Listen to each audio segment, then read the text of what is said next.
کاوش مدیا have kind of come to see Iran as a persistent threat, against U.S. forces, personnel, and interests, particularly in the region. And, again, I would be remiss not to mention that, for my CENTCOM colleagues and other military personnel who serve in the Gulf, force protection is number one, and Iran is, certainly a threat to varied U.S. interests, facilities, and kind of movements throughout the region, and that does consume a lot of time, and tease up one of the, I think, the big questions I have for the panel to explore, which is essentially, if we get to JCPOA, a renewal of that agreement, there are a whole host of other issues, but in particular, Iran's regional activities and ballistic missiles that I'll add, that would seem to be kind of next in line of interest, at least for the U.S. and I think several other international parties, again, particularly in the region, but I would count the Europeans and some others in there as well. But I welcome other experts' views on those. Of other things we would like to address with Iran, and I'm also happy to kind of share our opinion that Iran is reticent to kind of really get into a conversation about these tools that they have employed, I think, very skillfully in the region. But that they see as critical to their national defense, so that they are reluctant to have a conversation about that. And tries to pursue multiple objectives. It's trying to erode American influence in the region. It's seeking to entrench its own current influence, especially in places like Iraq, Lebanon, Syria, and elsewhere.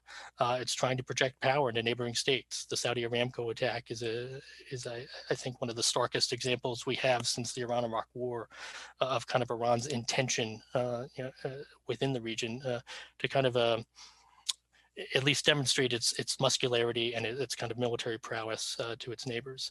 It also seeks to deflect international pressure and minimize threats to regime stability. We as Americans don't look at the United States and don't define it simply as who our president is, whether it's Donald Trump or Joe Biden or the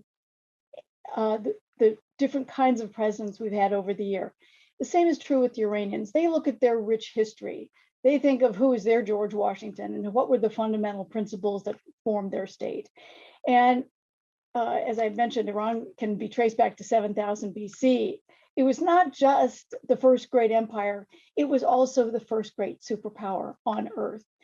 And it is now one of the longest continuous civilizations, but it has had a lot of rocky road experiences along the way that have shaped the mentality and particularly the psychology of how it deals with the world. What happened during the Trump administration, and it was very clever by the administration, because it wanted to force Iran's hand. It didn't work. Iran did not come back to the negotiating table. But to ensure that it would be harder to engage in a deal, the Trump administration sanctioned many of the institutions sanctioned for supporting the nuclear activity, such as the central bank, the National Oil Company, the National Shipping Company. There are many others, but it sanctioned them first, reimposed the sanctions that had been imposed in the run-up to the original negotiations that did lead to the JCPOA. And then he sanctioned the same institutions for a secondary reason, for supporting or facilitating terrorism. And so what the Biden administration is now stuck with is not just figuring out a way to lift the old sanctions, but to lift the Trump sanctions. And that gets legally very complicated because the US doesn't just whimsically impose sanctions, it has to have a legal basis. And there are documents, long documents the Treasury writes, they explain this is what it's done and this is why we can justify this action and so forth. So it's a very complicated legal thing to deal with those secondary sanctions. And of course, Iran, if the Biden administration did lift the old sanctions, it wouldn't do Iran any good in terms of gaining the economic benefits that it was pledged under the nuclear deal. آنچه در مورد ما میگویند